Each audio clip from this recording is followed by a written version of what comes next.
வணக்கம். இன்றைக்கி சூப்பரான நண்டு பெப்பர் ஃப்ரை தான் பண்ண போகிறோம். ரொம்ப ஈஸி.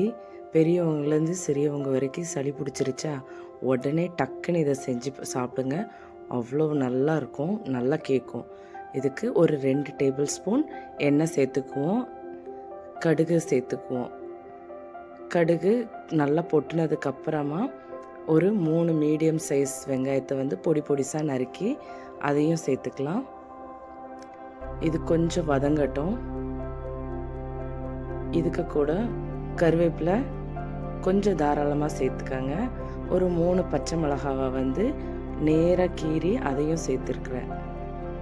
இதுவும் நல்லா வதங்கினதுக்கப்புறம் 1 டேபிள் ஸ்பூன் அளவுக்கு இஞ்சி பூண்டு பேஸ்ட்டு சேர்த்து நல்லா வதக்கி விட்டுக்குவோம். இப்போது 2 மீடியம் சைஸ் தக்காளியை பொடிசாக நறுக்கி ஒரு 1/2 டேபிள் ஸ்பூன் மஞ்சத்தூளோடு சேர்த்து நல்லா வதக்கிக்குவோம்.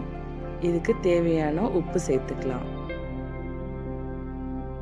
இந்த மசாலா நல்லா வதங்கி வந்ததுக்கு அப்புறமா நண்டை கழுவி சேர்த்துக்கலாம். எனக்கு ரொம்ப சின்ன நண்டாக இருக்கிறதுனால நான் கால் போடலை.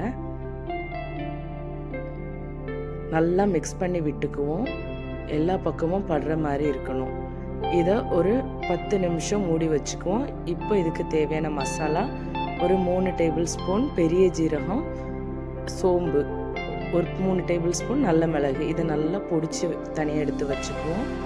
இப்போ 10 நிமிஷத்துக்கு அப்புறம் பார்த்திங்கன்னா நான் தண்ணி எதுவுமே சேர்க்கல, அதுவாகவே நண்டு தண்ணி விட்டுருக்கு. இப்போ பொடிச்சு வச்சுருக்க மசாலா ஒரு 4 டேபிள் ஸ்பூன் கணக்கு பண்ணி சேர்த்துக்கோங்க. இது நண்டு ஒரு 3/4 கிலோ நண்டுக்கு நான் கணக்கு வச்சு செஞ்சுருக்கிறேன். நீங்கள் அதுக்கு ஏற்ற மாதிரி போட்டுக்கோங்க. நான் ஒரு 4 டேபிள் ஸ்பூன் சேர்த்துருக்குறேன். இது கொஞ்சம் நல்லா ஸ்பைஸியாகவே தான் இருக்கும். எல்லா பக்கமும் மசாலா படுற அளவுக்கு மிக்ஸ் பண்ணி விட்டுட்டு கேஸ் ஆஃப் பண்ணிடுங்க. இந்த மாதிரி நல்லா சுக்காவாக இருக்கும், நல்லா ட்ரையாக இருக்கணும். தண்ணியாக தேவைன்னா நீங்கள் ஒரு 1/2 கப் அளவுக்கு தண்ணி சேர்த்துக்கலாம்.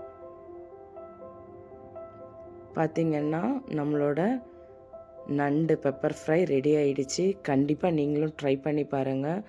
இந்த கோல்டுக்கு ரொம்ப ரொம்ப தேவையான ரெசிபின்னு நான் சொல்லுவேன்.